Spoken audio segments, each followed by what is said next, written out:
no, es una. Acá. Pero el otro sí, No, pero igual la idea es que funcione más de uno por la duda, sí. Ahí. Bueno, vamos a ver si arrancamos entonces la última mesa, a la hora de la tarde.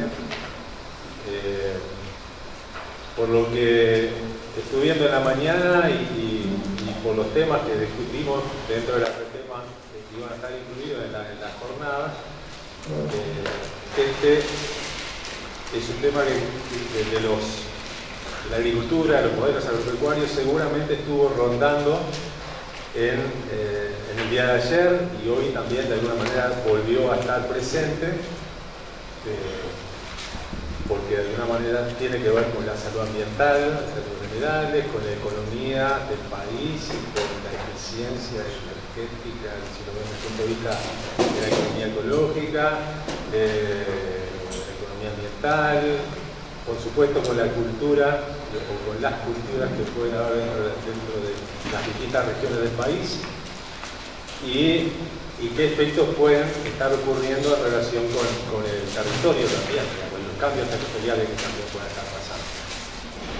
Entonces, bueno, de alguna manera esta última mesa quedó ubicada acá pensando que capaz que puede estar sintetizando varios temas que quedaron rondando desde el día de ayer. En este caso hay dos presentaciones, dos enfoques que pueden tener cosas en común, diferencias, y bueno, y la idea es a partir de esas entonces que podamos estar conversando luego, discutiendo, sugiriendo, aportando cosas. Por un lado está Alberto Gómez, que va a empezar con su presentación, de la Red de Agroecología del Uruguay, una red capaz que conocida para varios de ustedes, que entre otras cosas está proponiendo un plan nacional de agroecología, que está en este momento en el Parlamento. Y por otro lado está Claudio García, que viene del INIA, de la institución, que trabaja específicamente en el riego en distintos cultivos y que, por lo que él me contó, iba a trabajar sobre la ganadería, el campo natural y el riego en la presentación de hoy. Así que bueno, se pusieron de acuerdo y vamos a empezar primero a Alberto.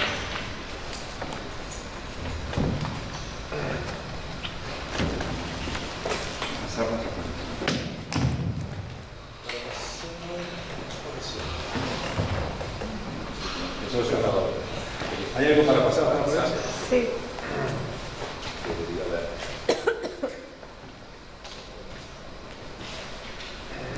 Bueno, mientras aparece, o si no le pedimos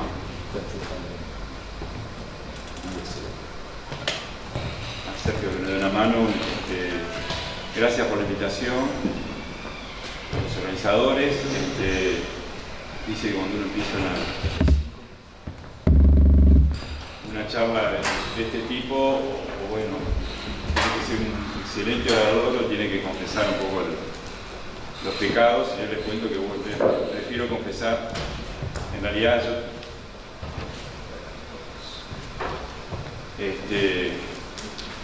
bueno, no soy docente ni investigador de la universidad. Trabajo más en la red de la ecología, pero como integrante de la red y también como técnico más en la estación de extensión. No soy especialista en agua, en realidad no soy especialista en ningún tema particular, hice algún estudio en desarrollo rural, pero bueno, el enfoque mío va ahí más por el lado de integrar aspectos productivos y ambientales y con el enfoque particular de la agroecología. Y básicamente es, en primer lugar, dónde estamos en relación al agua y la producción, qué es la agroecología, porque no es una propuesta que sea muy conocida en la costa, entonces brevemente voy a intentar explicar, y qué propuestas podrían ser ejemplos desde la agroecología y qué desafíos se nos plantean con el tema agua y producción. Voy a intentar ajustarme porque vengo medio largo con la presentación. Bueno, el sector agropecuario en todo el mundo, en Uruguay también es muy importante porque hace un uso relevante del agua, digamos, del agua dulce, básicamente para riego. Y acá voy a pasar medio rápido, pero estos autores de Carla Krug, y otro grupo que hizo como una revisión de un montón de publicaciones sobre el tema de calidad del agua y que están resumidas acá para ir más rápido. Que en realidad hay problemas serios, digamos, de eutrofización de agua, que probablemente lo conozcan en otros momentos, pero lo quería marcar de este encuentro, y que hay una tendencia al deterioro. Tenemos 70% del conjunto de estos sistemas básicamente de agua dulce, con problemas de eutrofización y unidos a problemas de relaciones de algas, que es uno de los problemas más graves. Hay un estudio un informe de los decanos de Facultad de Agronomía, Ciencias, Química, Ingeniería, que plantean, digamos, acá estamos hablando de la cuenca de Santa Lucía, y que hay un diagnóstico del 80% de la contaminación se debe a fuentes difusas, o sea, no puntuales, donde tiene mucha importancia en general las actividades agropecuarias y en especial los tambos. Algunas fuentes puntuales también están vinculadas al sector agropecuario, como todo lo que sea cría intensiva de ganados, sobre lo cual no hay mucha información. Hay valores muy altos de fósforos y puntualmente otros contaminantes orgánicos vinculados a zonas urbanas. La erosión y sedimentación son una de las principales causas de contaminación con fósforo. Y esto que se repite en muchos informes, en realidad información sobre el uso de otros agroquímicos que se usan en la producción agropecuaria, herbicidas, plaguicidas, etc. No hay mucha información, hay pocos estudios sobre este tema. Hay otro trabajo interesante de un estudio que se hizo en un proyecto financiado por el INIA, pero por un grupo Gustavo Rosén y otros investigadores, para la zona, para evaluar el impacto de la lechería en el sudoeste del país, creo que fue esto, la cuenca lechera. Y bueno, que encuentran problemas también de eutrofización por la actividad de los tambos, sobre 10 arroyos evaluados, digamos, por 10 cuencas. Hay problemas de eutrofización, o sea, de elevado contenido de nutrientes en 2, y en 8 son hipertróficos, todavía un poco mayor. El suelo es una de las principales fuentes de sólidos y de nitrógeno y fósforo. También la actividad lechera directamente por el tema del estiércol, el lavado del estiércol de los tambos. Solo un tercio de los tambos realizan tratamiento y no existe prácticamente el monte ribereño, que vamos a ver después que sería una de las estrategias para disminuir los impactos. También el agua subterránea presenta problemas sanitarios, principalmente por exceso de nitratos, que puede venir de múltiples fuentes vinculadas a la producción animal, exceso de fertilización, sobre todo con fósforo, y la materia orgánica particulada del agua provendría principalmente de la erosión del suelo, a pesar de que hay laboreo conservacionista, digamos, en la zona, ¿no? Ustedes saben que, bueno, se ha como impuesto un modelo de siembra directa con herbicidas, la agricultura, la lechería, con el objetivo de reducir la erosión, y se sostiene que en realidad el Ministerio de Ganadería, Agricultura y Pesca impulsa y ha implementado los planes de manejo y uso del suelo como medida de reducir la erosión, pero eso, y medio rápido por ahí, pero esos planes no están pensados estrictamente para el tema agua, están pensados para suelo, y en realidad haría falta algún otro modelo, si se quiere, para afinar un poco más los impactos sobre el agua. Aunque evidentemente una disminución de la erosión, sobre todo por la característica del fósforo, que también la partícula de suelo disminuye la contaminación por fósforo. Y este estudio es uno de los pocos que uno encuentra por ahí que en realidad se pone el foco también en los productores, digamos, en la parte social, no solo la biofísica, y bueno, y ahí lo que perciben, que son muy pocos los productores que perciben eso como un problema, los investigadores ven como un problema, ellos no lo ven, no vincula la calidad ambiental, por ejemplo, la inexistencia de montes, de ribera, como un problema que esté vinculado a la calidad del agua. Y esto es muy común cuando uno trabaja con productores y quizás con seres humanos, que siempre la culpa la tiene el otro. Y cuando hay un problema que depende de muchas personas y es complejo, empezamos a buscar la culpa en otro lado. Y difícil es asumir, no ve muy clara su responsabilidad. Brevemente, esto está poco estudiado en Uruguay, pero en realidad no solo el fósforo podría, y acá hay menos datos, por lo menos que he encontrado, tener que ver, por supuesto que el exceso de nutrientes está directamente vinculado, pero de alguna forma investigadores en Argentina, en 2011, encuentran que el glifosato y su formulado, digamos, no solo el Roundup, los herbicidas en base al glifosato, también podrían estar afectando la eutrofización. En este caso, porque la eutrofización también es un fenómeno vinculado a lo biológico y el glifosato es un herbicida que altera, o la hipótesis que podría alterar las comunidades microbianas o las comunidades que están en el agua, y esto puede estar vinculado a un problema por lo menos de agravar la eutrofización, cambiando incluso la tipología de digamos, tipo lagos o reservorios de aguas superficiales, que por lo tanto no sería inocuo para el ambiente desde el punto de vista de la contaminación del agua. Esto de acá sabemos poco, creo que Clemente estaba investigando alguna cosa por el estilo, pero como el glifosato se aplica creciente y masivamente, digamos, en todo lo que es la zona por lo menos del cono sur, vinculado a los transgénicos resistentes al glifosato, esto valdría la pena estudiarlo. Entre otras cosas, el glifosato es un producto que tiene un componente de fósforo en su molécula. Y bueno, todos estos temas no son ajenos a presiones que están aumentando. Y acá traigo dos indicadores sacados de indicadores ambientales del Ministerio de Medio Ambiente, de Rodman.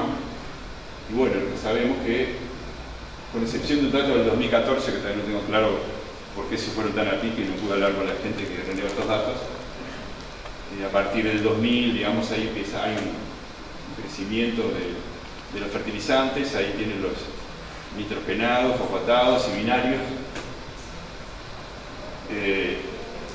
y también con los plaguicidas, ¿no? Que pegan ahí aparentemente una bajada en 2015, pero que viene subiendo desde mucho antes del 96, o sea que tenemos una presión del tipo de agricultura que se está haciendo, que esto termina en el ambiente y en el agua. Esto, como hay pocos datos es decir, no hay mucha información sobre agua en general, pero dentro de eso hay mucho menos información del agua subterránea. Estos son los datos que hicimos un trabajo en el año 2000, en la zona de Montevideo Rural, y donde aparece, en una zona de agricultura muy intensiva, mucha horticultura, mucho uso de fertilizantes químicos, entre otros nitrogenados, que daba que el 70% de las muestras caían en niveles no aceptables para el nitrógeno. El exceso de nitrógeno en el agua, digamos que puede llegar a ser consumida, puede provocar problemas de salud, y en todo caso es un indicador de deterioro ambiental.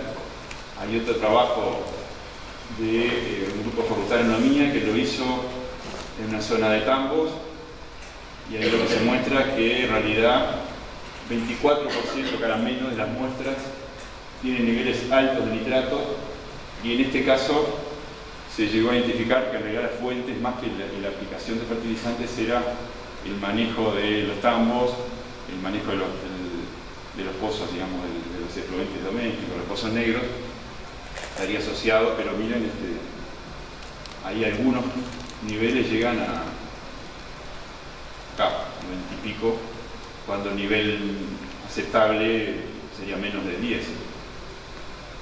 Y después yo por lo menos no he visto mucho, seguramente hay, a veces está la información y no es fácil de hacer. Y bueno, acá hay como visiones distintas. El primer trabajo, aquel que revisaba la información de a su vez unos 35 publicaciones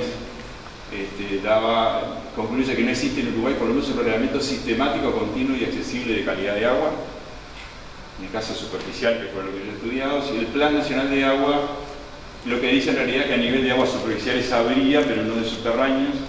Bueno, es un tema. Y en muchos de estos informes hacen algunas propuestas que me parece interesante resaltar y después comparar con algunas que podrían venir de la propuesta más de la agroecología. Primero, que en el caso del informe de la ODELAR, como muchos de los vertidos puntuales no cumplen con las normas, hablaba de controlar feedlot y tambos y otras fuentes puntuales vinculadas al confinamiento animal, que muchas de estas cosas se recogen en las resoluciones que hay, por ejemplo, para Santa Lucía. Controlar la erosión, establecer áreas de exclusión aledañas a los cursos de agua, que los animales no lleguen directamente al agua, información y monitoreo, usar modelos sobre gestión de calidad y cantidad de agua, y acá donde yo digo que habría otros modelos un poco diferentes del modelo de la ecuación universal de pérdida de suelo que se usa en los planes de uso y manejo, que se pueden usar para el tema de agua. Y acá, no fertilizar si no hay respuesta de rendimiento de los cultivos. Y acá se cuela, digamos, porque esto en realidad es una opinión de expertos, y yo supongo que debe ser de mi facultad que ha pensado más en esto, y es interesante, capaz que da tiempo para discutirlo después. Bueno, si realmente hay una visión que yo creo que está mayoritaria, no sé si es hegemónica, de que, bueno, que primero la producción y después tenemos que resolver el ambiente, ¿no? Hay otras propuestas ahora capaz que intentan buscar otras opciones, pero acá lo que se está diciendo es, bueno, en la medida que no se afecte el rendimiento, controlemos el nivel de fósforo. Y en realidad uno puede decir, bueno, si a mí lo que me interesa es controlar la calidad de la contaminación de fósforo del agua, capaz que mi nivel podría llegar a estar, ojalá que no, pero podría llegar a estar un poco más bajo del rendimiento óptimo del cultivo, por lo menos en esta tecnología. Y estas son cosas que, bueno, que van a... Estas tensiones entre producción y ambiente saltan por varios lados. Bueno, en el caso de aguas para potabilizar, que sería más estricto, voy a marcar esta última porque la vamos a retomar después, que aparece en varios lados, áreas protegidas a reservorios, o sea, el ampliar o bosque de ribera, áreas protegidas para funciones que estarían cumpliendo sobre la calidad de agua. En cuanto a la lechería, que trabajo aquí en lechería, hay varias recomendaciones, pero que básicamente hay una, parece interesante, que si se necesitan políticas agroambientales integrales, que se difunda la normativa y se complete si es necesario, ¿no? Lo que está pasando es que y crecientemente al productor le llegan o proyectos o medidas, bueno, si estás en la cuenca de Santa Lucía tenés que tener cuidado con los pozos, la calidad del agua, si estás cerca de un área protegida, el problema de la biodiversidad, después hay un proyecto de cambio climático, entonces andamos enloqueciendo a los productores con distintas propuestas y proyectos, y en realidad el productor no funciona de esa forma, funciona de una forma integral, y lo que se precisa en realidad es integrar esas dos dimensiones de alguna forma que no sea tan parcializada. Entonces la pregunta que yo le propongo es decir, bueno, estamos reconociendo un problema grave ambiental, en este caso calidad de agua, y uno se puede preguntar, bueno, ¿es un problema coyuntural? ¿Es un problema que ya vino una tendencia que esto va a seguir? Se puede prever que, por lo menos si todo sigue como está, se va a seguir agravando. ¿Es un problema que se resuelve con un cambio tecnológico? Es decir, en realidad es un problema de tecnología. ¿Se puede resolver aplicando buenas prácticas?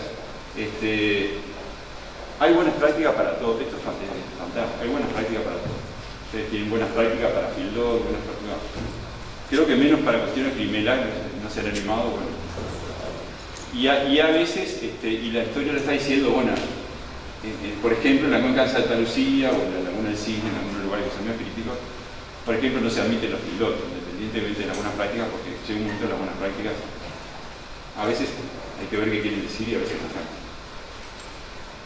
Y bueno, hay una visión que yo diría que también bastante dominante, que decir, bueno, en realidad el modelo es adecuado, o en realidad es el único que conozco, no puedo llegar a imaginar otro modelo. Es el modelo que hay, esta es la forma que se viene haciendo las cosas y tiene una inercia enorme, no se puede cambiar, entonces lo que tenemos que hacer es ajustarlo. Y bueno, los cambios, de repente con pequeños cambios se pueden resolver, o en todo caso, si el problema es muy grave, con un cambio en la tecnología, pero en el mismo sentido, en el mismo trillo, podríamos resolver el problema. Y yo voy a poner algunos ejemplos para ver de que esto va más allá de decir, bueno, este productor hace las cosas mal, individualmente, podría mejorar su tecnología, no están capacitados, bueno, no les importa.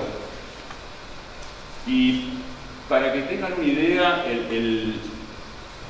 o sea, hoy por hoy, para ver un problema, ahora pasamos a una escala global, ¿no? La cantidad de nitrógeno que fija el hombre artificialmente a partir de un proceso que se conoce como el de Haber-Bosch, que es capaz de fijar nitrógeno de la atmósfera, que es un nitrógeno inerte que no es aprovechable para las plantas, para los otros seres vivos, en amonio, bueno, en una forma de nitrógeno reactivo que sí puede ser aprovechado por las plantas. Eso es un descubrimiento de los años 20 y no tengo cuando se habrá puesto en fabricación inicialmente un poco después o más o menos ahí. El nitrógeno es un elemento muy importante porque es limitante para la actividad primaria de los ecosistemas, o sea, realmente es uno de los limitantes o el limitante. Pero además, claro, el tener más nitrógeno para los cultivos, para producir más alimentos, que estamos introduciendo una cantidad de nitrógeno en el medio ambiente que, como es reactivo, impacta también en un montón de otras formas de vida. Y hoy por hoy, para que tengan una idea, bueno, estamos produciendo más nitrógeno que todo el nitrógeno que se fija biológicamente en condiciones naturales. Es decir, por decir algo, antes de 1920 el nitrógeno provenía de fijación biológica por ejemplo, asociación de bacterias con leguminosas, de los rayos, cae un rayo y se fija nitrógeno y con la lluvia cae nitrógeno, es decir, en los océanos también se puede fijar nitrógeno. Bueno, eso en estos pocos años ya superamos, estamos metiendo la cantidad de nitrógeno que artificialmente introducimos es mayor que todas las que se fija a nivel terrestre o a nivel del mar, que también se fija por separado, pero vamos camino a superarlo. Y si ustedes ven dentro de los problemas, es una forma de sintetizar problemas globales ambientales y habla de un espacio seguro, digamos, para la humanidad, que sería esto verde, el amarillo que no se ve muy bien, estamos en un nivel de riesgo, y el rojo, bueno, nos cruzamos rojo el semáforo y no sabemos lo que nos puede pasar. Y fíjense que el fósforo y el nitrógeno están considerados a nivel global como dos problemas serios, al igual que la pérdida de biodiversidad, y algunos otros son muy poco conocidos. Por ejemplo, nuevas entidades se refiere a productos químicos. Cuando nosotros no sabemos mucho lo que pasa a los productos químicos, en realidad el mundo tampoco tiene una idea tan clara, porque está la cantidad de productos químicos que se liberan, que es difícil. Entonces, estamos en un problema global. Además de eso, ese proceso de fijación artificial de nitrógeno requiere cantidades enormes de energía, y esa energía sale de recursos no renovables. Para que tengan idea, la tercera parte de la energía consumida en la agricultura se explica por los fertilizantes nitrogenados, ¿no? Entonces, en un marco de agotamiento de las reservas no renovables que sea algún día, o de impacto sobre el cambio climático, esto está cuestionando directamente la alimentación de una población que es creciente. O sea, acá estamos con un problema no solo de contaminación, sino de disponibilidad. Y esto es lo que yo decía, no se asusten y no entiendo, porque yo tampoco lo terminé de entender, pero bueno, estos son los ciclos de nitrógeno en la Tierra y en el mar, están conectados, pero a su vez están conectados por los ciclos de carbono y de fósforo, está todo vinculado. Y esto es lo que yo decía, esto es este color naranja es el fósforo humano, digamos, ¿no? Artificial, el nitrógeno producido por los seres humanos, que es un fenómeno ambientalmente relativamente nuevo, y ven que entran los ciclos, se libera a la atmósfera, pasa al océano. Entonces, es un problema, digamos, por algo todo el mundo está hablando de estos temas. Y con el fósforo, lo que pasa, digamos, de alguna forma parecida al nitrógeno, pero no porque el nitrógeno de la atmósfera es enormemente abundante, yo me acuerdo es más del 78% de lo que se decía, o sea, hay mucho nitrógeno. La limitante es la energía, por lo menos si uno lo quiere hacer artificialmente. Si lo hace como lo hacen las plantas, la fijación biológica de nitrógeno es muy bajo, es muy eficiente energéticamente. El fósforo, así como se habla del pico del petróleo, se escuchó hablar, bueno, que estaríamos llegando a la máxima extracción y ahora en adelante en algún momento empezaría a bajar, podríamos entrar con algo parecido al fósforo, y igual al pico del petróleo nadie sabe muy bien en qué momento se va a dar el pico, pero bueno, son recursos no renovables, es decir, el fósforo sale de minas, de rocas sedimentarias, que además, al igual que el petróleo está concentrado en algunas partes del mundo, lo que genera unos problemas geopolíticos no menores. Entonces tampoco es un recurso, digamos, del que no deberíamos preocuparnos, porque dependemos también mucho del fósforo. Y esto es, resumiendo algunas de estas tendencias que todas se van para arriba, hay gente que habla de la gran aceleración, refiriéndose a un montón de variables que básicamente del 50, y acá hay uno que podría liderar, ¿no?, la población mundial, el Producto Bruto, consumo de fertilizantes, ya que estamos en nuestro tema, uso de agua, todas se disparan y se aceleran a partir de 1950, y esto tiene a su vez sus correlatos con impactos ambientales o que se pueden ver en la Tierra, como, bueno, emisiones de carbono, de gases de efecto invernadero, metano, acidificación de océanos, nitrógeno en las costas, etc. O sea, esto para dar un marco de que estamos en problemas que parecería que no se resuelven con algunos ajustes de tecnología o con el impacto.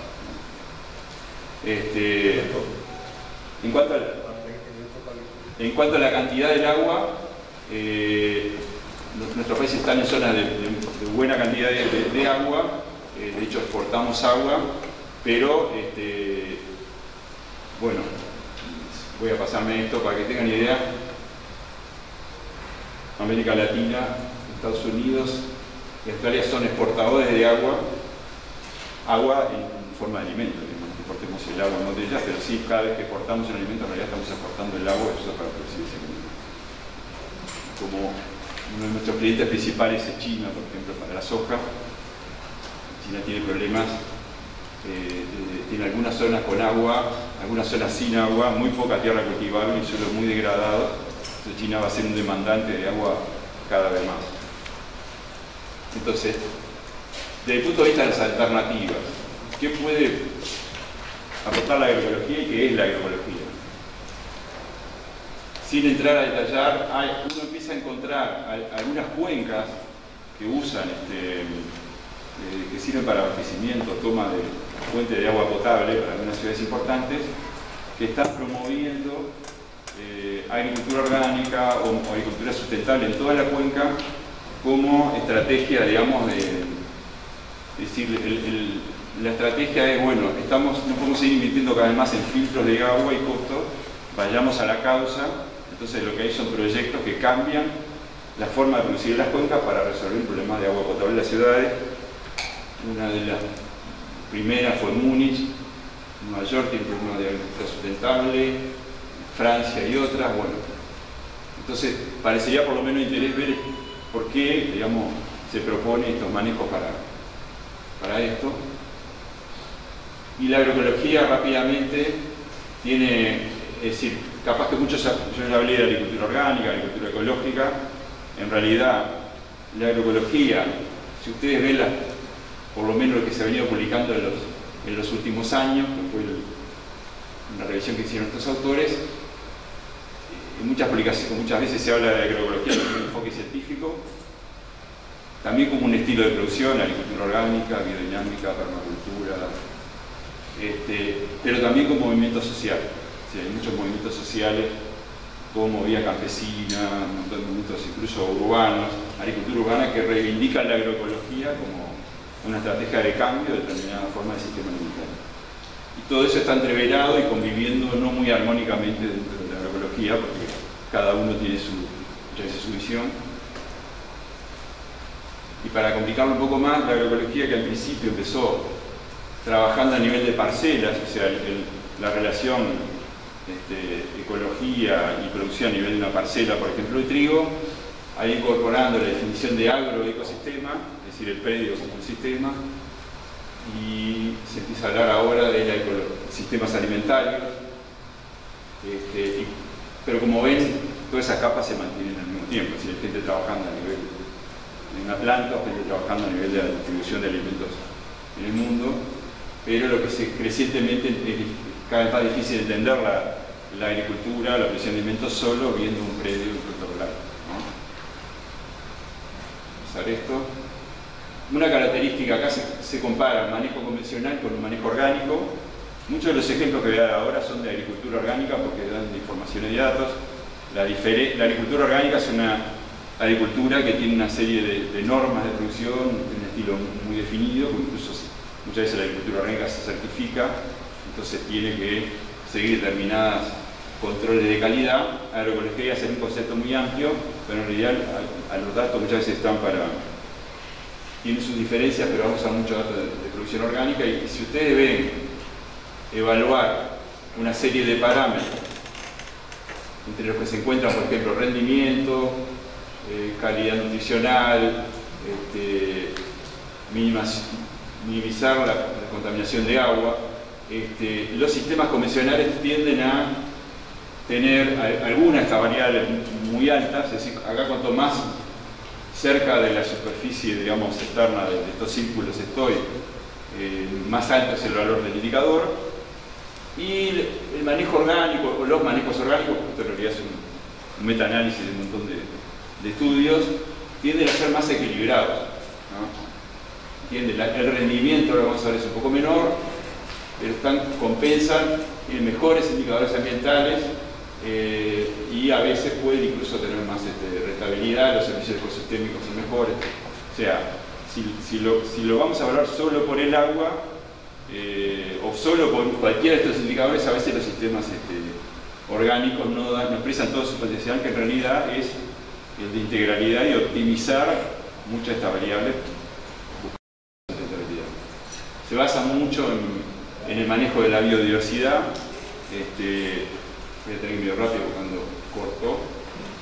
En general, los sistemas orgánicos en países desarrollados, donde hay más información, tienen menor impacto ambiental y básicamente sobre calidad de agua por superficie. Si ustedes lo miden por producto, a veces tienen son menos eficientes que los sistemas convencionales. Y esto se explica básicamente porque hay una diferencia de rendimiento en esos países desarrollados que tienen rendimientos muy altos a favor de los sistemas convencionales. Pero sin embargo hay algunos casos, como este es en Iowa, en Estados Unidos, son actividad maicero, intensivo, que bueno, un estudio de varios años empezaron a medir el potencial de los sistemas orgánicos para mejorar la calidad de agua, encuentran que tienen un gran potencial, reducen nitrato en el agua de drenaje y pierden el nitrógeno total. Para ellos el problema es el nitrógeno, porque el nitrógeno es muy móvil en el agua, son sistemas que tienen sistema de drenaje subsuperficial y terminan agravando la contaminación de nitrógeno, que termina en el Golfo de México provocando, entre otras cosas, lo que se llama zonas muertas, digamos, de vida. Otro ensayo de 30 años en Rodin, en Estados Unidos.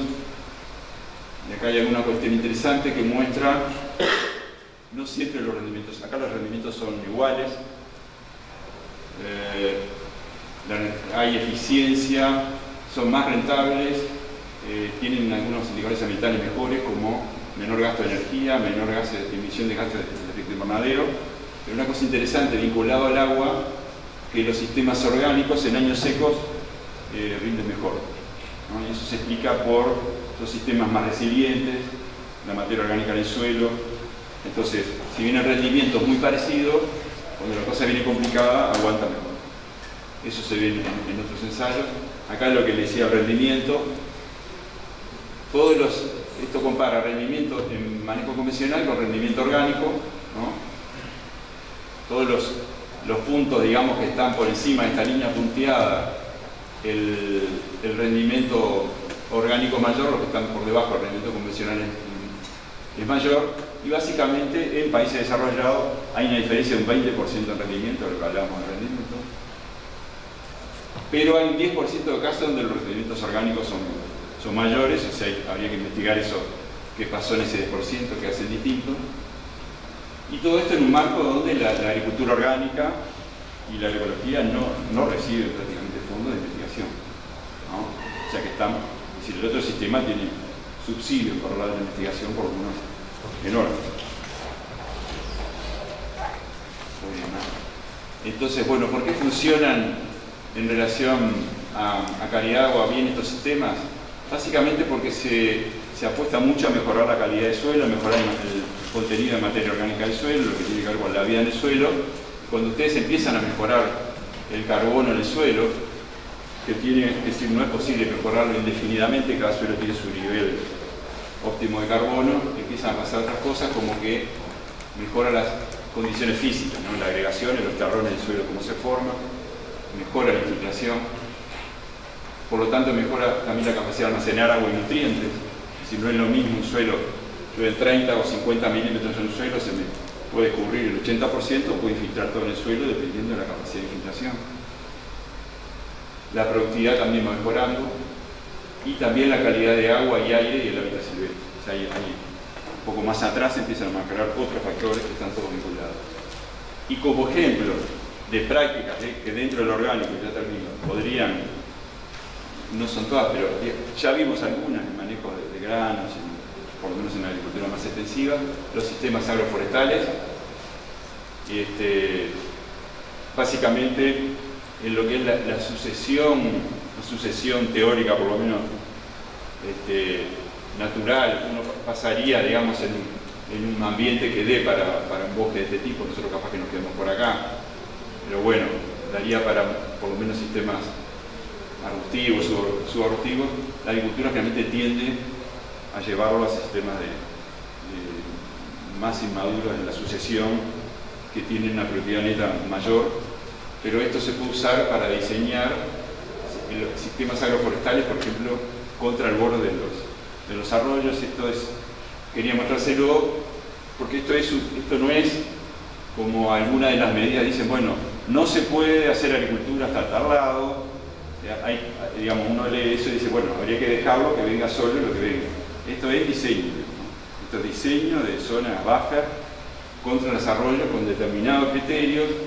Entonces, si uno quiere infiltrar, por ejemplo, residuos orgánicos, tendría que tener esta distancia. Si quiere estabilizar el borde del arroyo, esta calidad de agua, acá estamos en lo que son pies, en unos 30 metros, control de erosión, hábitat, o sea, y estas plantas, no solo las que se plantan acá, resisten más el agua que esta. Bueno, acá hay un diseño, y lo interesante es que estas zonas buffer, además de un montón de beneficios ambientales, pueden proporcionar algunos resultados económicos. Entonces, esta es una propuesta, no es exclusiva de la agroecología. Bueno, Sergio trabajó mucho en sistemas agroforestales. Entonces, creo que en un país que no puede subsidiar a los productores para que dejen de plantar a veces determinadas áreas para sobre un problema ambiental, explorar estas potencial me parece interesante, porque sería más aceptable si de ahí, con un manejo adecuado que no afecte los objetivos que yo busco, yo pudiera sacar un resultado económico, ¿no?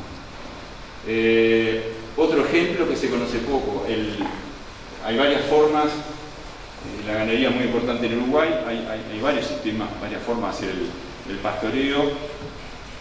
Es interesante, en el norte hay una red uruguaya de pastoreo racional, bueno, es otro manejo que podríamos hacer de la familia agroecológica. No creo que nos enojan en el norte si ellos en realidad se autodenominan así, que implica, en vez de un potrero, regar los animales y que pastoreen hasta que se cansen, y lo que pasa ahí es que van generalmente sobrepastoreando, agotan la reserva de las plantas, lo que se degrada el suelo, el tapiz y por consiguiente también la materia orgánica del suelo. Es hacer franjas, acá no se ve, pero esto es un eléctrico, ¿no? Que se hacen franjas, se pone una gran cantidad de animales en un espacio más chico y se va manejando eso, a veces hasta más de una vez por día, a veces cada 2 o 3 días. Eso conserva las praderas, el campo natural, si fuera el caso, mucho más, acumula más carbono en el suelo y tiene impactos. Es decir, el servicio, el USDA en Estados Unidos recomienda estos sistemas para problemas de calidad de agua. Y lo otro interesante de estos sistemas es que el agua, es decir, la vaca no va al agua, sino el agua va a la vaca, esa es parte de... Es decir, hay que llevar agua a los potreros y eso evita que el ganado vaya a los tajamares, borde de arroyo y contamine. Y bueno, esto es un manejo, esto no es insumo, si le quieres caro en capacitación, pero no es caro necesariamente en insumos. Hay que, bueno, hay que tener cierta infraestructura de eléctricos alambrados, que eso podría ser un limitante, pero es un sistema interesante porque cumple varias funciones. Y bueno, hablando de cómo, cómo se pasa de un sistema a otro, que es un tema que está... Bueno, ¿por qué si es tan bueno estamos con este problema y no todos los productores están... Bueno, hay una serie de barreras. Nosotros acá, si acá ponemos innovación tecnológica e innovación institucional, y consideramos que esto no es cero, porque en realidad si no estaría Misión de Temas Actuales no tiene innovación tecnológica, tiene mucha, es decir, un camino de llegar a una mayor sustentabilidad, lo primero que uno puede hacer es ecoeficiencia, es decir, bueno, usemos racionalmente los fertilizantes, como decía en el informe de los decanos, usemos racionalmente los fertilizantes, por ejemplo. Es una buena, sin duda que es una buena medida si yo estoy usando más de lo que tendría que usar. Hay una segunda etapa que es sustituir insumos. Bueno, en vez de fertilizantes nitrogenados químicos, usemos fertilizantes orgánicos. En vez de un plaguicida químico, usemos un plaguicida verde natural. Eso también es, por lo menos en sistemas muy intensivos, capaz que no los ganaderos, pero sí agricultura, horticultura puede ser un paso necesario.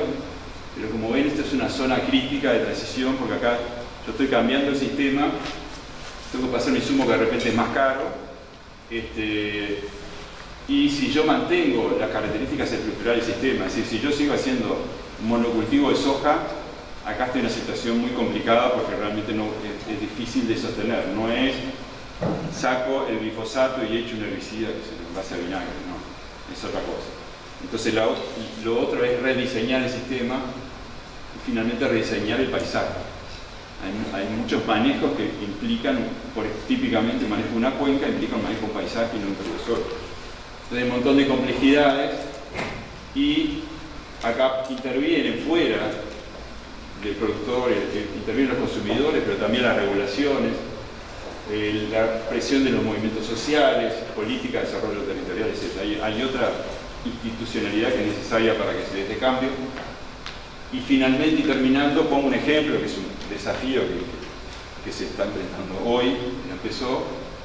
Uno de estos casos de eutrofización es la laguna del Cisne, en Canelones, que es una cuenca de 5.000 hectáreas, que tiene una fuente de toma de la OCE, que abastece unas 30.000 familias de la Costa de Oro, que es, por diversos motivos, sus niveles de fósforo se dispararon, tiene problemas, es decir, no muy diferente a lo que pasó en el sur con el agua de Santa Lucía, con la laguna del Sauce, pero bueno, es un sistema bastante vulnerable.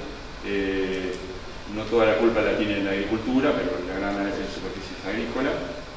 Y bueno, había un conflicto también vinculado a la aplicación de agroquímicos, de plaguicidas, no solo en el tema de calidad del agua, y hacer una resolución que se llama algo así como medidas cautelares, que le dice a los productores: señores, ustedes en 3 años tienen que hacer una transición a la agroecología o a la producción integrada o a sistemas agroecológicos orgánicos o de producción integrada para referir entre otras cosas la calidad de agua. Y esto en Uruguay es un desafío enorme porque no tenemos antecedentes.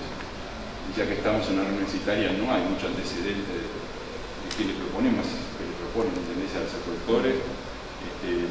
Hay problemas sociales, hay conflictos entre los que aplican y los que la aplican. Bueno, estamos en un lío bárbaro y la red de agroecología, que es una organización en realidad, sobre todo de agricultores familiares, su forma de trabajo es que voluntariamente la gente se va arrimando, pero no con una medida de este tipo. Esto genera otro contexto que tiene sus cosas buenas y malas, pero para ponerle que no, digamos, el tema de la propuesta de la agroecología como para resolver el tema de calidad de agua está hoy en la mesa de hace unos meses ya. Y que es un desafío.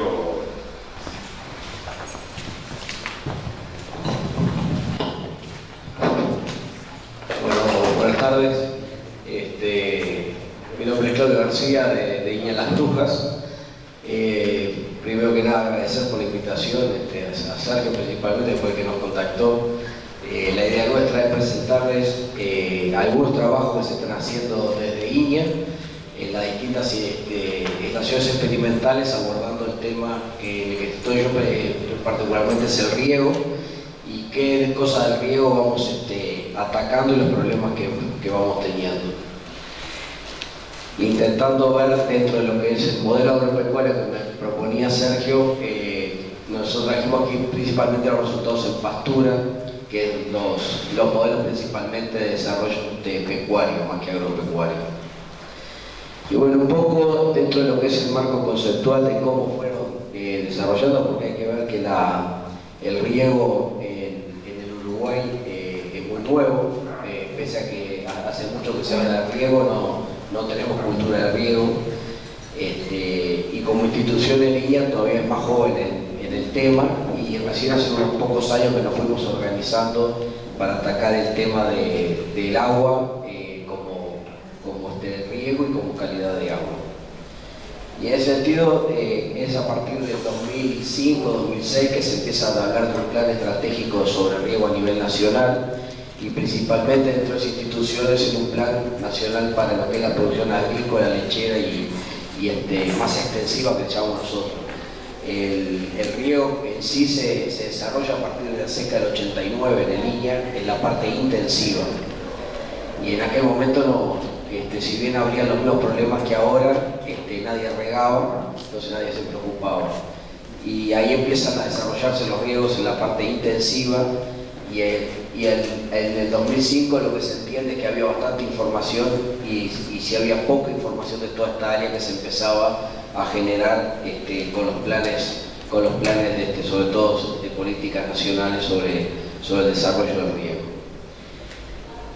En ese sentido, nosotros trabajamos muy articulados con lo que es el grupo de desarrollo del riego en el tema de investigación, donde están involucradas la universidad, no solo la Facultad de Agronomía, la Facultad de Ingeniería, Ciencias, hay grupos productores, están los vendedores de equipo, y de ahí es que se van haciendo, en el caso de las propuestas tecnológicas o de investigación, nos vamos haciendo grupos más cerrados, pero de común acuerdo en qué cosas investigar en esos temas de agua, tanto de cantidad como de calidad. Y en ese sentido hubo algunas propuestas tanto de Fagro como de Iña, en determinados aspectos a responder que en el marco de esos años habíamos detectado que si habían habido trabajos aislados de la época de los 60, los 70, eran solo a base de impulso de algunas secas que se venían, había que salir a apagar incendios, pero después se continuaban, y también como una transparencia que mostraba anteriormente, no tenemos información sistemática durante tantos años. Entonces siempre esa información se perdía, había que empezar todo de cero. Ahora la idea era que entre todas las instituciones ponernos a trabajar en algunos temas en común que podíamos aportar.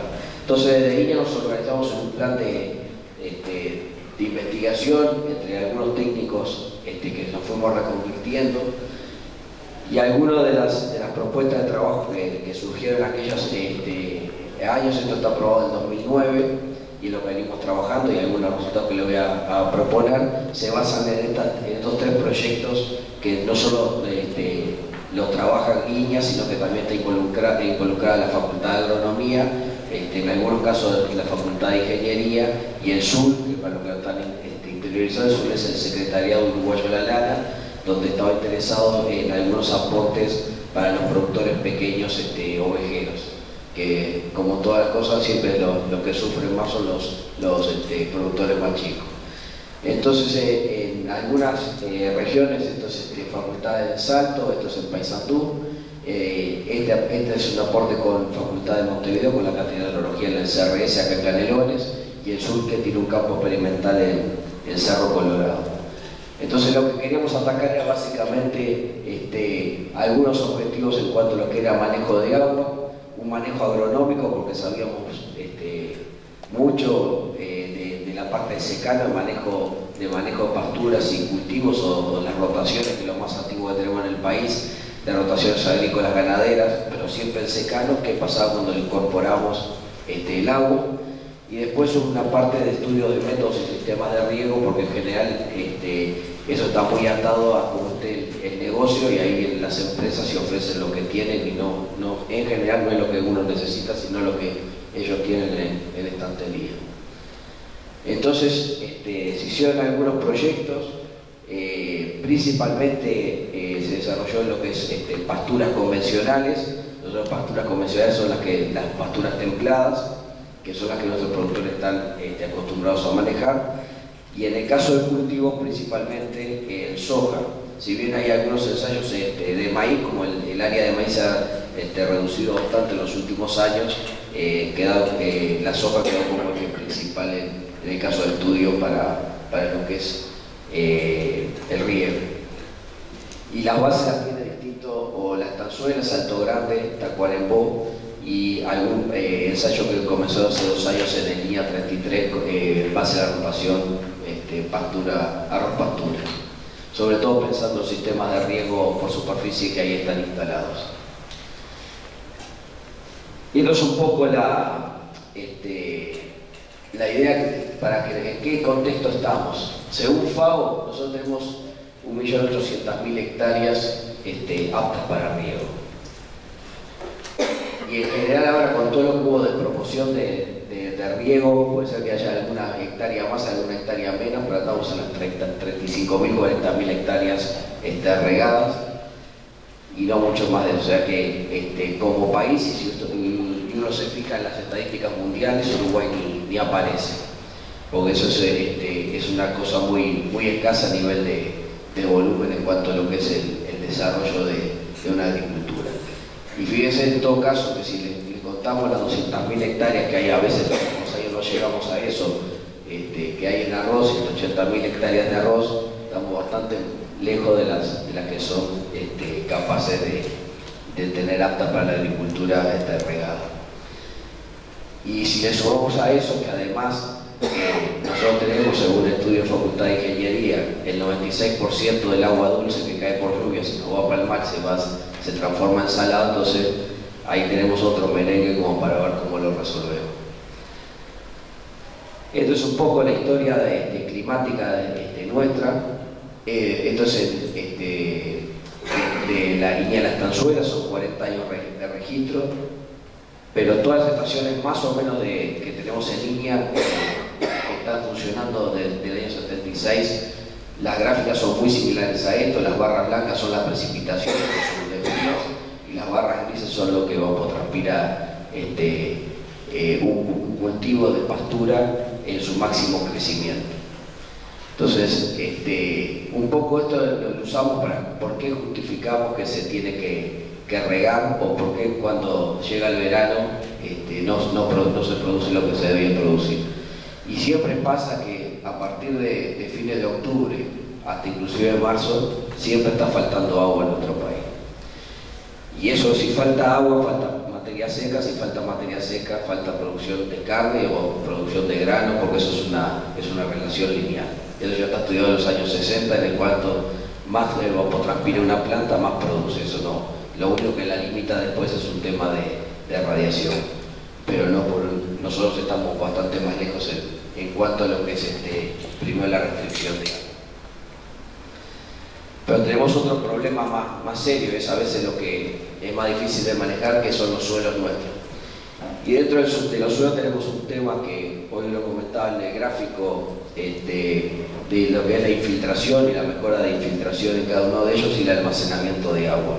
Y esto sí es un problema que tenemos en el Uruguay, a diferencia de otros lugares en el mundo donde se riega. En general, los suelos son muy poco profundos. Este es un suelo sobrecristalino, muy poco profundo, pero son en general los suelos, si bien hay algunos suelos más profundos, la mayoría son poco profundos y además de muy baja infiltración. La infiltración, para no estar muy allegados al tema, es la cantidad de agua que puede infiltrar. Esto es una prueba de campo, se echa agua y se va midiendo el tiempo. Y eso hasta que llega constante la entrada de agua. Puede ser 2 horas, 3 horas, 5 horas, 10 horas. Y en general los suelos nuestros son de muy baja infiltración. Estas son las curvas que se generan hasta que se estabiliza la infiltración.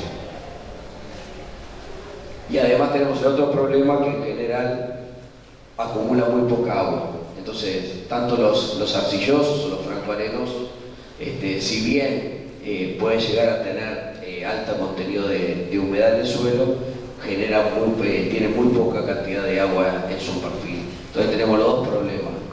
No sirve, como mostraba hoy, lo del cinturón de maíz en Iowa. Iowa tiene suelos muy profundos, entonces es otra medida que los problemas que ellos tienen. Nosotros tenemos 35-40 centímetros de suelo, pues no tenemos más suelo, y sí tenemos un problema de continuo descubrimiento. Y esto es lo que pasa cuando no se diseñan bien las cosas. Ponemos equipo de riego, en suelos que a veces no son los aptos, y estos riegos, no sé si se llega a ver la foto, porque puede ser riego por surco en vez de ser riego por pivot. Y esto se lo genera, pero no solo lo genera el riego por riego, porque le hayan puesto un pivot, porque si uno ve después los datos, en nuestro país llueve 1500, 2000 milímetros ahora en los últimos años, y esto estamos regando a veces 200 milímetros. O sea, la causa no es solo esto, pero esto ayuda porque es un problema puntual en el cual, además de tener suelos no con muy buenas condiciones, le estamos agregando un problema adicional a lo que es el agua. Y esto sí es lo que provoca contaminación, pero no es ni la alta producción, ni el riego, ni ponerle riego a las pasturas, sino que es el manejo o el mal diseño de las cosas. Y esto tiene solución técnica, esto no es un problema. Acá comienza a generar, estas son las ruedas, y esto ven que está bastante plano. Y esto se puede ver en cualquier parte del Uruguay. Y por el diseño que tienen los equipos de riego, todas estas ruedas son a favor de la pendiente. Entonces esto termina en canales de riego. También tiene solución técnica, esto no es un problema. El problema está cuando uno diseña las cosas. Entonces, ¿por qué no metimos a hacernos en este rompecabezas donde tenemos suelo poco profundo, baja infiltración, o sea, alto escurrimiento, como les decía, lo cual nos lleva a tener que ingeniarnos bien las láminas que se aplican, y tenemos precipitación durante todo el año. El problema es que no sabemos cuándo va a llover ni cuánto llueve. Nos habían prometido que esta primavera iba a ser seca, y nosotros que estamos en riego habíamos empezado a tirar cohetes ya festejando, pero por ahora no la encontramos. No sabemos muy bien cuándo es que empieza la lluvia ni en qué cantidad. Pero como explicaba en el gráfico anterior de los 40 años, estos son los resultados de los últimos 6 años que tenemos en Cerro Colorado, en el campo del sur. Independientemente de los años, siempre se tuvo que agregar riego. Pese a que llovieron casi 1000 milímetros, estos son solo las lluvias entre octubre y marzo, los afrarriegos que nosotros consideramos. Acá casi 900, casi 1000, igual se le agregó riego. Y en el promedio de esos 6 años le incorporamos 213 milímetros de riego. Y esto fue para un suelo, como yo les mostraba, poco profundo, muy pobre, pero esto es de 2010 a 2014 es un suelo profundo, muy profundo, de 1 metro de profundidad, en el norte, en Salto, en la colonia Itapeví, en el cual también hubo algunas lluvias en ese periodo importantes, igual se tuvo que agregar un poco de riego. Y en el promedio de los años tampoco fue muy distinto de lo que fue el sur. Y esto se refleja porque lo que queremos ver es esto, que cuando llegue mayo tengamos este tipo de pastura para producirlo. Si llega septiembre, que se conserve lo mismo, y que tengamos una respuesta bastante similar en lo que es todo el año, para que el productor pueda tener también una oferta de sus productos todo el año, ya sea en el caso de pastura, que sea a través de carne o si no a través de grano. Y eso es un poco la respuesta que hemos tenido. Este ensayo es distintas láminas de cero secano, o sea, solo la lluvia que recibe de esa temporada, 20 milímetros de cada vez que se le agrega, se le pone 20 milímetros, 40 milímetros o 60 milímetros. Y estas son las distintas respuestas que tenemos a lo largo de los años. Y en sí no es tan importante el impacto, porque biológicamente eso no es ningún descubrimiento. Si uno le agrega agua cuando falta agua, tiene que responder, eso no es ningún descubrimiento. El desafío que teníamos nosotros con esto era que fueran permanentes en el tiempo, ya que las pasturas nuestras en el Uruguay no duran más de 3 años. Nosotros hoy tenemos pasturas de 8 y 9 años produciendo y sacando carne de estas pasturas. Entonces ese era el desafío que teníamos, no solo cuánto era la producción, pues saber en cuánto acá, lo único que nos permite para mostrar a los productores el beneficio de incorporar el riego, que eso ya es un tema económico. Pero sí también lo otro, nos interesaba algo adicional, que es la permanencia de su oferta, no solo en el año, sino que a través de los años, que eso es un cuello de botella que tenemos en la producción agropecuaria. Y esto es una comparación también con lo del sur, en el cual tenemos del 2010 al 2016, en barra son todas las especies que se plantan en el sur. Hay parcelas de 3 hectáreas de distintos tipos de especies y mezcla de ciclo corto, ciclo largo, y en cruz lo que dio en el norte. De manera de poder tener una oferta de distintas especies y mezcla para el productor, que pudieran saber la respuesta que puede tener al agregado de agua y cómo se comportan en los dos lugares. Esto, por supuesto, que en el caso del norte, que además de tener la producción de pasturas y de carne, tanto ovina como vacuna, porque los animales se ingresan y se pesan, y cuando se sacan se pesan de vuelta, hay todo un control de lo que es la calidad de agua a nivel de la cuenca. En el caso del sur, nosotros no lo controlamos la cuenca entera, porque hay otros productores, aparte hay un pueblo de Cerro Colorado al lado, lo cual no tenemos control sobre todo, sino que lo único que hacemos son muestreos. Pero en el caso del norte sí tenemos control, porque cae toda la cuenca dentro de un solo productor y tomamos las muestras. Hace 10 años que venimos tomando muestras, 12 años, perdón, tomando muestras en la cabecera de la cuenca, en el medio de la cuenca, a la salida del feedlot, y cuando le entregan el río Arapey, porque el Arapey es importante por el tema del consumo en Salto Grande. Y siempre estuvimos dentro de los límites, eso está publicado con la gente de Facultad de Ciencias, en niveles tanto de nitrógeno, fósforo, coliformes fecales, y hay un estudio bien interesante de cómo cómo se está haciendo ese seguimiento tanto a través de los años como dentro de las estaciones, sobre todo cuando se hacen las descargas y cómo funcionan los filtros que tenemos antes de llegar a los canales de riego. Como siempre, la idea es que involucrar en estos experimentos a los productores para que sean ellos los que vean cómo que evolucionan las cosas.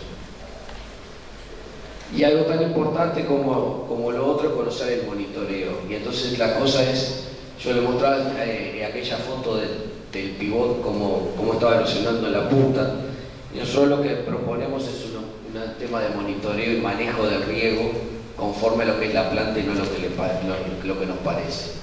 Entonces esta línea es lo que consume una planta, en teoría, una estimación. Nosotros tenemos estaciones automáticas, estaciones meteorológicas automáticas, nos envían cada 15 minutos los datos y se calcula en forma teórica lo que consume. Y en el campo lo que tenemos son sensores automáticos de consumo de agua en el suelo. Por diferencia se van haciendo los ajustes y se va indicando los riegos necesarios para ese cultivo. Estos puntos son las lluvias que fueron en esa pastura. De esa manera lo que intentamos hacer es intentar dejar menos agua entregándosela a las plantas sin que disminuya la producción, pero con el sentido de hacer un mayor aprovechamiento del agua, y si llega a llover en ese periodo no provocar una escorrentía mayor de la que ya se podría hacer con el agua sola. Como desafío futuro que nos estamos proponiendo, además de eso que les comentaba de la calidad de agua, es buscar funciones de productividad del agua mejores, y esto es los kilos de productos se estén produciendo, ya sea carne, que es lo que nos interesa que venda, o grano, por metro cúbico de agua aplicada. Y esas funciones de productividad tienen que estar relacionadas con un menor consumo de agua. Por lo menos lo que intentamos es entregarle menos agua para poder aprovechar mejor las lluvias. Mejorar los rendimientos del sistema de riego, eso, como les mostraba, lo del pivot. También el riego por superficie, si está mal diseñado y mal hecho, es peor todavía el desastre. Entonces, intentar mejorar las performances de los sistemas que tenemos instalados en el país. Estabilizar la producción. Hoy estamos entrando al 9º año, pero hay un desafío con la gente del programa de pasturas de dejar permanente las pasturas, y eso cambiaría muchísimo la ecuación económica del productor y de comida, sobre todo para el resto del año, pues siempre llega febrero y hasta mayo, junio no tiene alimento, y un periodo muy grande que falta alimento en los establecimientos. Estudiar esta interacción que hasta ahora no se estaba estudiando, el riego con los nutrientes. Hay un tema de nitrógeno y fósforo. Nosotros tenemos en Viña Las Brujas algunos estudios en maíz hechos con tubo de sonda para levantar el agua que después del riego hasta 80 centímetros, pero son a nivel parcelario. Lo que nos interesa es sacarlo a nivel de cuenca. Y no por eso no dejar de producir. Hoy estamos en los 1000 kilos de carne por hectárea, y la apuesta es poder ver si podemos llegar a los 1500 kilos de carne, que empieza ahí sí ser un negocio redituable, no por supuesto en toda el área, sino que en el área que te va por riego. Y lo demás dejo para discutir, que igual vamos a poder tener este tipo de cultivos, es posible, no eso que le mostramos. Gracias.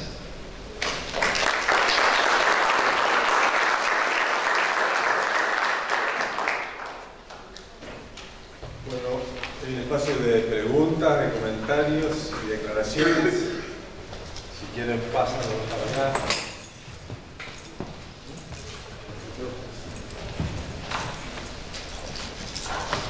Voy a anotar dos.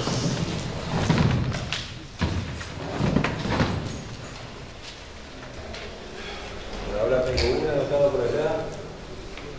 Vos. Sí. Empezamos. Sí, no. Mi pregunta va por el lado de que cómo articular este enfoque que tienen ahora con las experiencias de riego anteriores del año 98 en adelante, con el tema del goteo en cítrico vino, y digamos la cuenca experimental, digamos, con la idea de la represa para arroz, después el Prenader financiaba pozo de riego y embalse pozo de riego, digamos, con boca, ¿no? Agua subterránea, que son anteriores al programa de 2003, ¿no? ¿Cómo, digamos, evaluaron eso anterior? ¿Cómo lo incorporaron a lo nuevo? ¿O es borrón y cuenta nueva?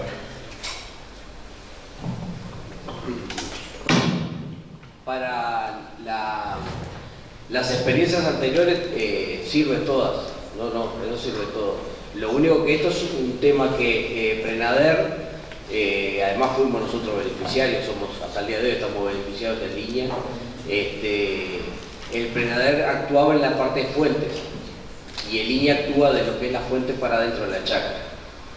Recién a partir de hace 2 años que empezó a tratar de trabajar a nivel de cuenca, pero nunca se metió ni en sistema ni en nivel de cuencas en los estudios. O sea, no es borrón. El Prenader trabajaba con las reservas en pozos y tajamales, pero no en investigación. No sé si queda por ahí claro. Era para él específicamente. Sí. Yo, para complementar, tengo una pregunta para el primer ponente. Usted se refirió a la norma que aprobó la Intendencia de Canelones y dijo que consideraba que existían puntos a favor y puntos en contra.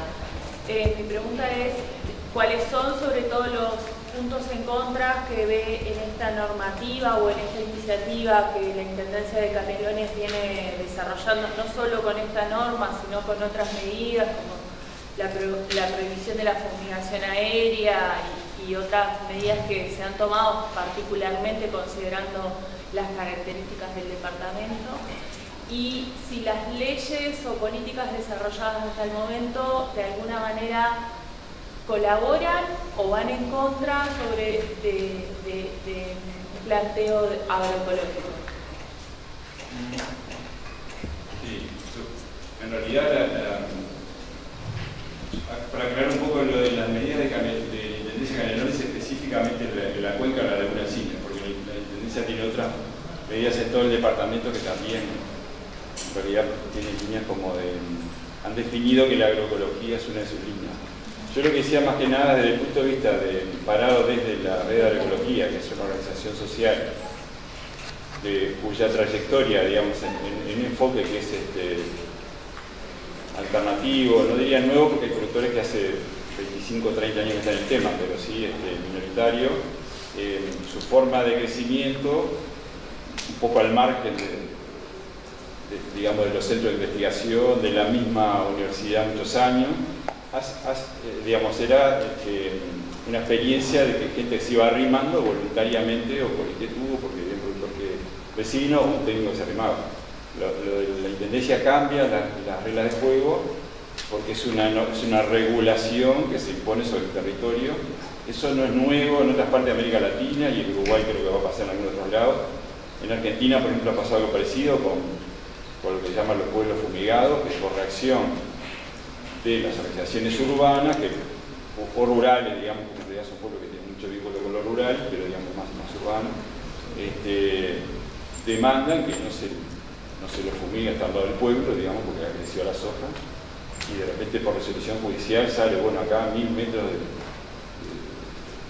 del pueblo no se puede fumigar. Entonces el productor que está ahí en el medio dice, ¿qué hago? Porque en realidad no tengo la menor idea de cómo producir sin usar plaguicidas o fertilizantes químicos. Entonces eso genera, digamos, más que contra, pero es una situación que no es fácil porque en realidad genera también muchos conflictos en los mismos productores que están en la cuenca, que no tienen claro muy bien qué hacer. Falta, ¿no?, el desarrollo de una investigación o de formación de técnicos para nosotros como agrónomos. Ahora lo decía el presidente García, que venía a decir, el enfoque de cuenca lo tenemos hace muy poco, digamos, el enfoque predial. Trabajar en una cuenca implica otras visiones, otras disciplinas, otro tipo de trabajo. Entonces lo planteo más como un desafío de cómo se hace esa transición. Yo creo que la transición es deseable, hay que ver cómo se hace. Por otro lado, también tengo claro que había mucha preocupación en la misma cuenca de gente que vive ahí, que claro, estaba pasada un poquito por al lado, Canelones es un departamento muy poblado y había un conflicto ambiental en la zona. Entonces, estamos, en realidad la red acaba, todavía no, pero todavía se firma un convenio con la Intendencia Canelones para empezar a trabajar, pero las medidas ya empezaron hace casi un año. Entonces falta, digamos, hay una comisión de cuenca, la red se integró la comisión de cuenca. Es una situación compleja, pero es una oportunidad también, digamos, de avanzar en un territorio, en sustentabilidad, algo que es innovador para el país.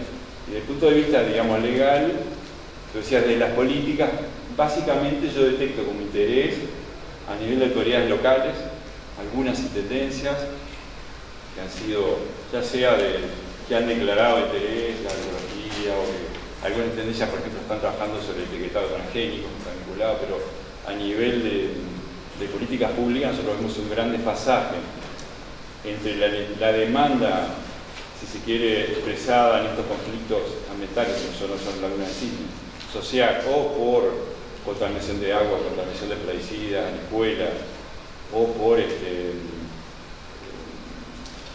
digamos, distintas, no solo por el tema de contaminación, sino también la demanda de productos, el etiquetado transgénico, etc. Si la producción orgánica, que es la que hace muchos de los productores que llegan a la red, tiene una demanda de producción que no se está pudiendo hacer. O sea, hay una demanda de mercado y hay una demanda social que justificaría que Uruguay tendría que tener políticas públicas sobre agroecología. No digo ya que se plantee, bueno, vamos a sustituir el modelo convencional en unos pocos años y empezar a hacer un modelo, que se yo, orgánico en todo el país.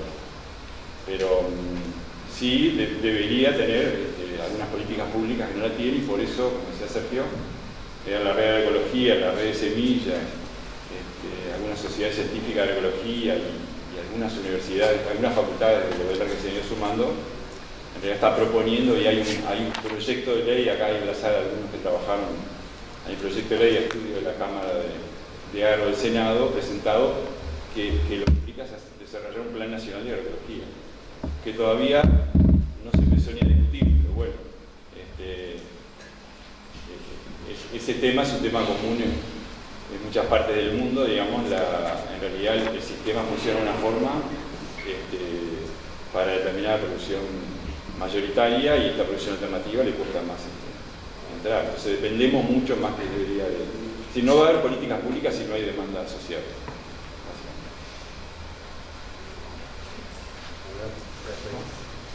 Sí. No, justamente era un comentario en función de lo que tú habías planteado, Alberto, y a ella te hizo una pregunta, te iba a preguntar exactamente lo mismo, cuál era la conclusión negativa. Porque de alguna manera me parece que, atando con lo que se discutió hoy en la mañana, a ver, la cuenca de la laguna del Cine es una cuenca que abastece de agua potable a un número importante de población, salina y demás. Y venía sufriendo procesos de contaminación producto de que había plantaciones de soja hasta la propia orilla. Más allá de la contaminación. Había realmente un conflicto, o sea, lo que hablábamos hoy, en el territorio se expresaba un conflicto. La respuesta que se da es básicamente apelando justamente a la ley de ordenamiento para el desarrollo sostenible, disponer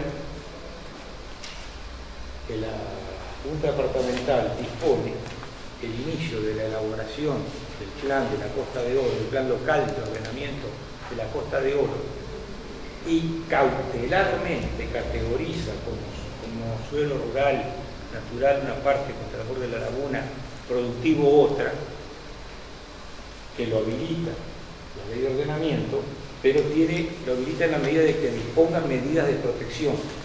¿Cómo protejo que ese suelo sea rural natural? ¿Cómo protejo que sea rural productivo?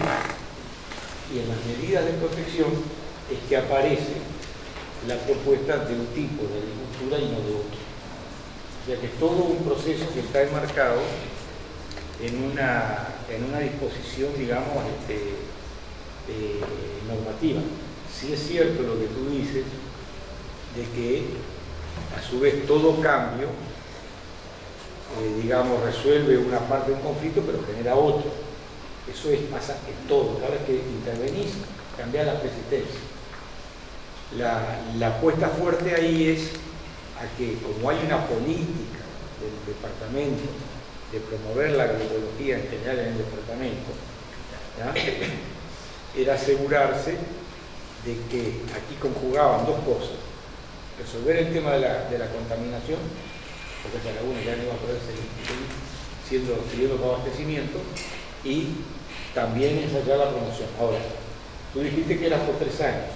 Efectivamente es así, porque la medida cautelar tú la tomas por un periodo determinado, periodo en el cual el plan debe estar aprobado y ratificar o rectificar esas medidas.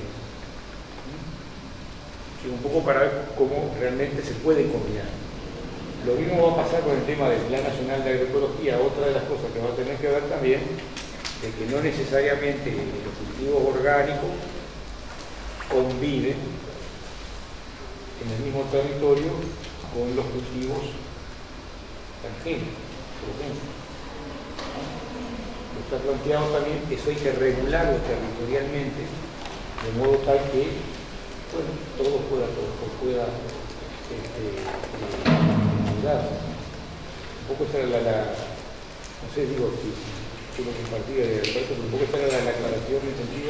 La única observación, como yo mostré, no profundicé mucho, pero digamos, Hay otras partes del mundo que han hecho estas medidas de trabajo en cuencas para proteger la calidad de agua potable. Es nueva en Uruguay, no es nueva en el mundo, digamos, ¿no? En otras partes lo que uno ve es que hay, no solo queda, es decir, en los gobiernos locales, las empresas de agua, por ejemplo, tienen un rol muy importante, porque hay temas de recursos, y uno ve acá, digamos, yo lo que veo es que no necesariamente la intendencia tiene apoyos de repente a nivel estatal, es una medida que requiere planificación, recursos. La de INAGUA está siguiendo el tema por la Comisión de Cuenca, pero requiere un accionar, digamos, muy concreto y el apoyo de varios organismos que no necesariamente van a la velocidad, digamos, de lo que precisan los productores de la cuenca, pero digamos, es una medida que se ha tomado en otras partes del mundo que se podría aprender también de cómo fue en otros lugares, y de hecho es decir, los productores ahora la viven como, porque muchos de estos productores nunca habían oído hablar de agroecología, es decir, no se forma, el ministerio no trabaja el tema, bueno, no se investiga. Entonces hay que empezar por explicar que hay alternativas, pero en el medio de una situación que no, simplemente eso, que no era la que nosotros veníamos trabajando o estábamos acostumbrados a trabajar.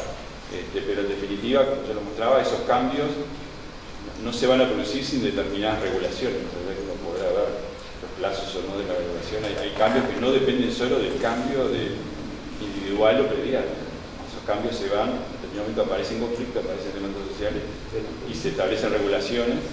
Y yo creo que a la larga a esos productores va a ser una oportunidad. Primer cuenca con producción diferenciada, habilita otras cosas, habilita hasta cuestiones de agroturismo, de desarrollo local, pero eso, digamos, todavía es difícil que lo vea el que está en el medio del río, porque lo ve como una limitación y no tiene claro todavía dónde ir. Es decir, estoy hablando, he ido a las reuniones de los productores de la escuela ahí, que bueno, que no saben qué es la agroecología, que están preocupados a ver si me dejas aplicar con una máquina de 300 litros de 50, ese es el problema de ellos. Pero está, es un desafío. Perdóname, contrario a lo que pasa en Laguna de Sauce, donde sí hay también decidido un plan local de ordenamiento para regular eso, pero no existe la voluntad política para aprobar, justamente para terminar regulando lo que hay que regular, y ayer Maceo lo contaba todo lo que está pasando ahí. Y hay comisión de cuenca hace 7, 8 años, y un montón de cosas más. Pero la capacidad de regular viene por estos instrumentos de ordenamiento. Y ahí no hay voluntad política para ¿Isabel? Yo voy a hacer un comentario para dejarlos más nerviosos y después viene la pregunta. Respecto a algo que tiene, para los que ponerlos más nerviosos es, a mediados del 2015 se hizo el registro de la sustancia 100 millones. 100 millones de sustancias químicas hay registradas a nivel mundial. Y todos los días se generan unos varios miles de sustancias químicas. Entonces, con eso los dejo un poquito más asustados. Y la pregunta es, respecto al riego. Cuando se tiene la lluvia, la composición del agua es muy simple. Pero cuando se riega, la composición del agua es muy diferente. ¿Cuál es el riesgo del cambio en el suelo ocasionado por esas sustancias químicas que están en el agua presentes, ya sea con aguas subterráneas o con aguas superficiales? Sobre todo con aguas subterráneas, donde, por ejemplo, el contenido de algunos compuestos es más importante, y del agua superficial, donde gran parte de estos productos químicos pueden llegar al agua superficial y por lo tanto pueden llegar al suelo de alguna manera cuando se riega. Si hay algún estudio o si se pretende hacer algún estudio sobre eso. Sí, el tema del agua de riego no sé por qué es diferente al agua de otras cosas. El agua de riego tiene que ser de calidad. O sea, si me apuran, tiene que ser tan buena como el agua que consumimos, el tiempo que ser mala. Que se use aguas residuales o aguas secundarias para regar, Eso es otra cosa y es de riesgo de cada uno que la usa. Pero hay normas de calidad de agua en el mundo que no deberían ser problemáticas para el suelo. Y se calculan, además, con la calidad de agua, se calculan los nutrientes que uno le agrega. Entonces, en general, nosotros la calidad de agua que usamos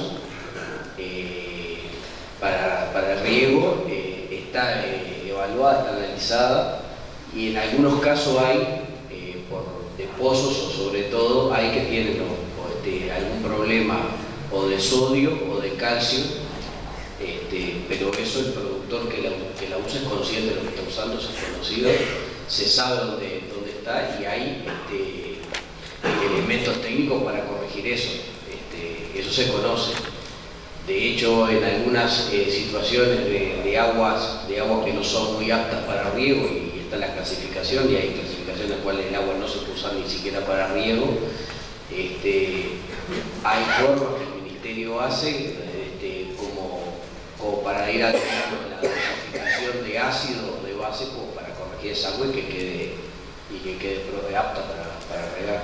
Porque si no, después, si fuera agua mala, el primero perjudicado es el productor, porque eso no produce. Si no es agua buena, y si estamos hablando, y ya aprovecho para hoy la pregunta que me hacían de la parte intensiva del ciclo que se hacía en Prenadero, si no, toda la gente que hace microaspersión o gotero es la primera que se le tapa los equipos o tiene filtros tan caros que es inviable introducir.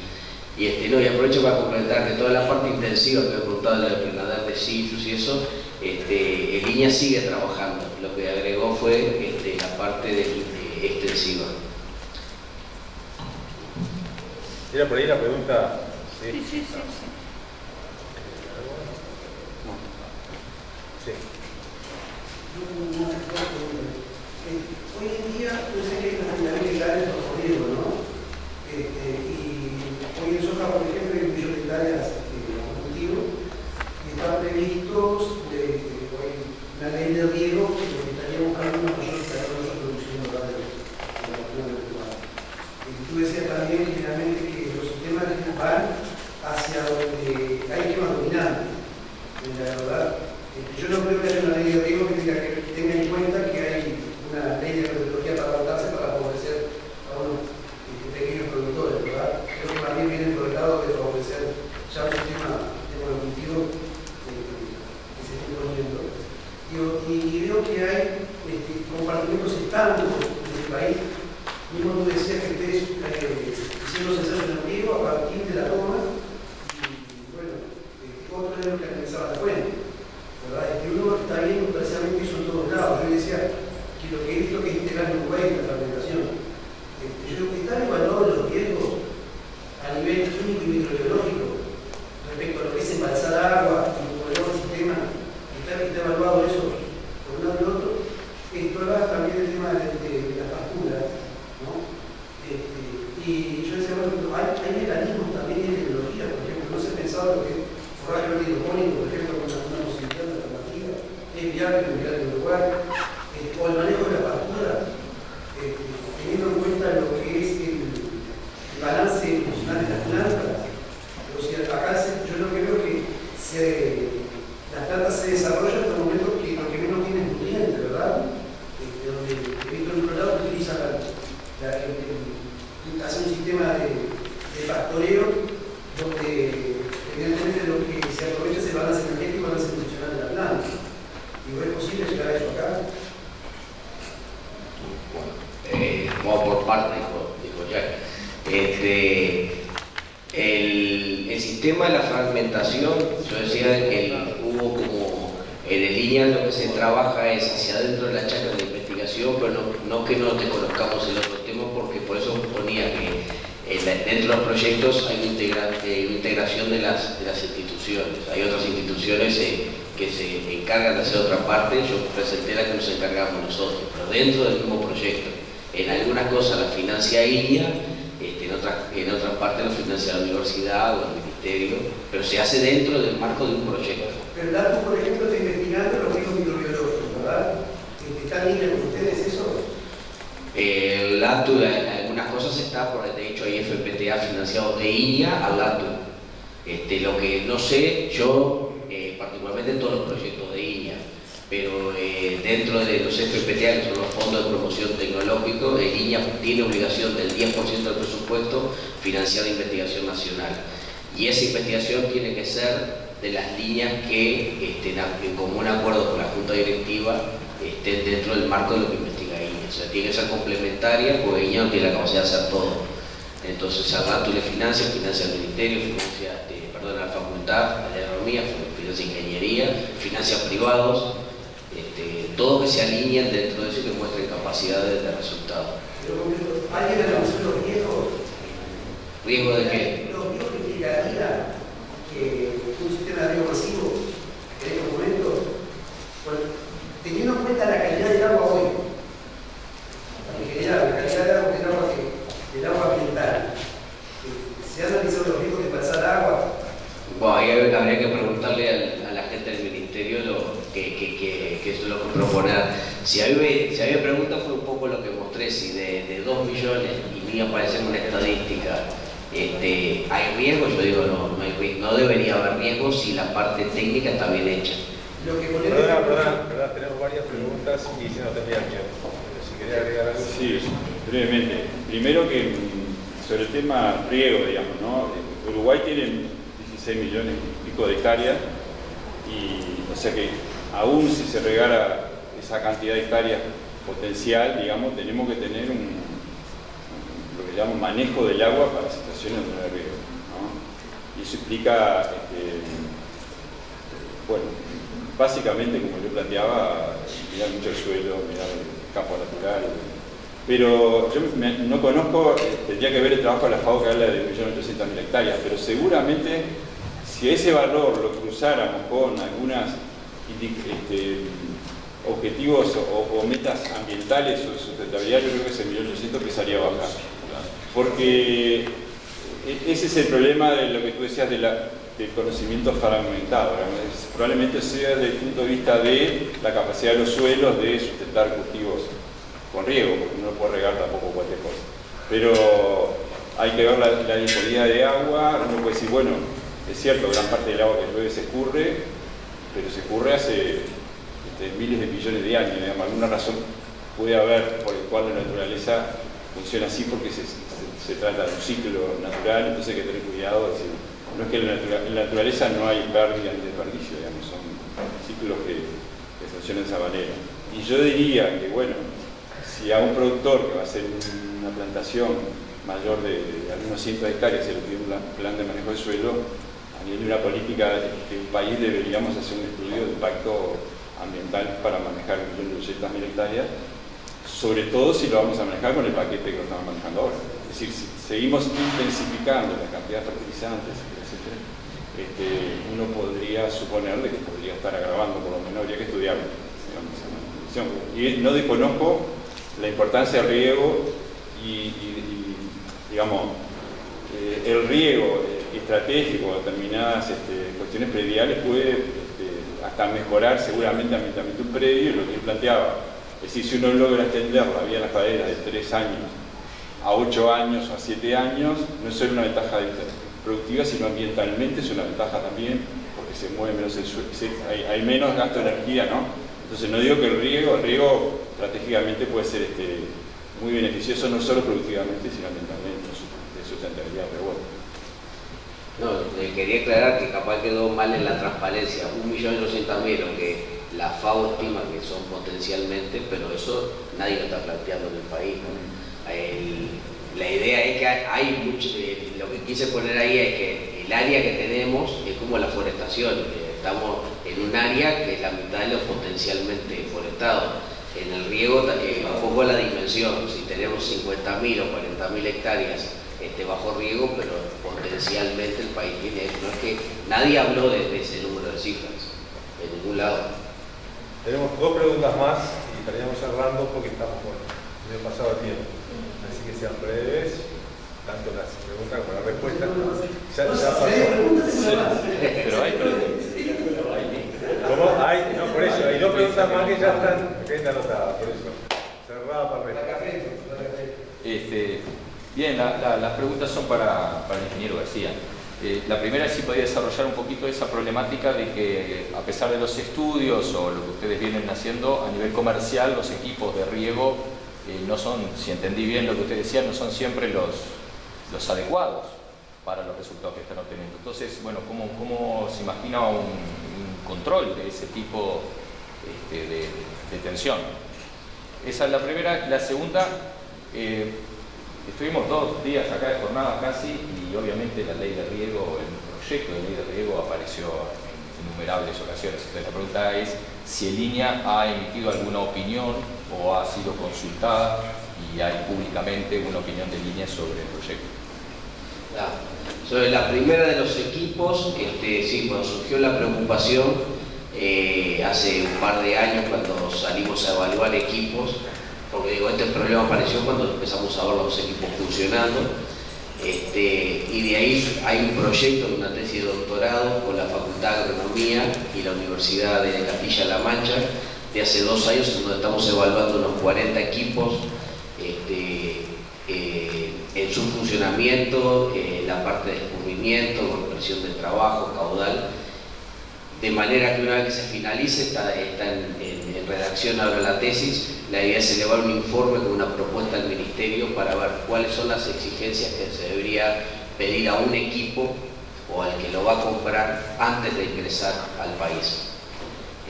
Porque en general estos desarrollos se hicieron, la mayoría de los equipos y las empresas más grandes están en Nebraska, donde aquello es un plato como esta mesa y tiene un suelo donde se infiltra todo el agua.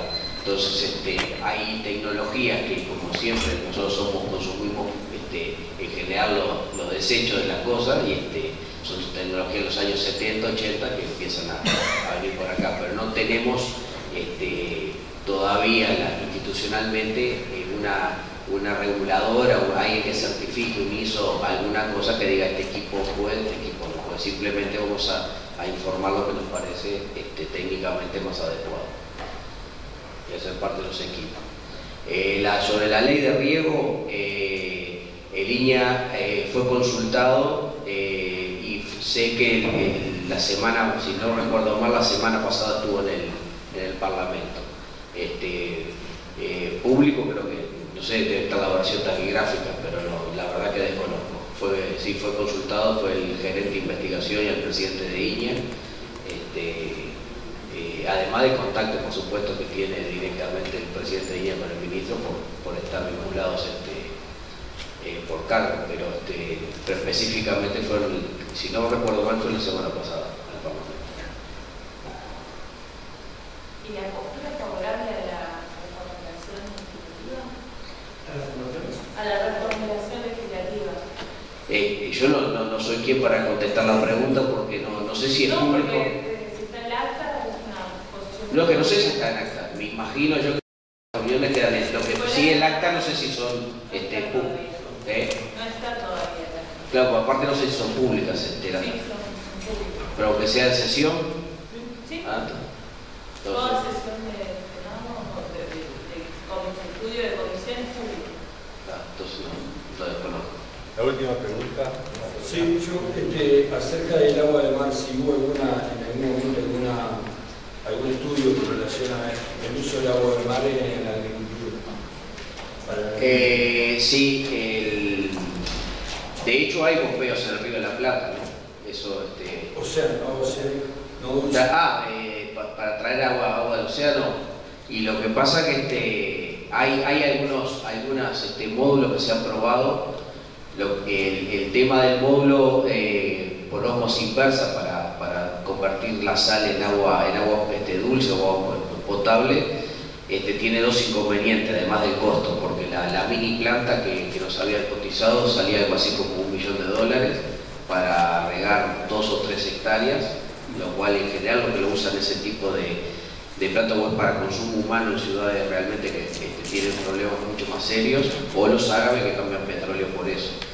Y el otro tema es que por cada litro que uno hace la osmosis inversa hay 3 litros que salen por 3 veces más salino, y entonces los brasileños han intentado darle a los animales salvajes tipo cabras, los salvajes, y ni las cabras lo usan porque les afecta el cerebro y mueren muy rápidamente. Entonces creo que tenemos muchas otras cosas antes del Río de la Plata, se podría explotar en algunas cosas antes de llegar al agua oceánica. Pero digo, no se ha descartado porque cuando vino la seca grande se ha recurrido a todo tipo de acción. Bueno, damos por cerrada esta mesa, agradecemos a los participantes, seguramente quedaron preguntas y algunas ideas más flotando, pero bueno, lo podremos ir en otro momento. ¿Un corte de café?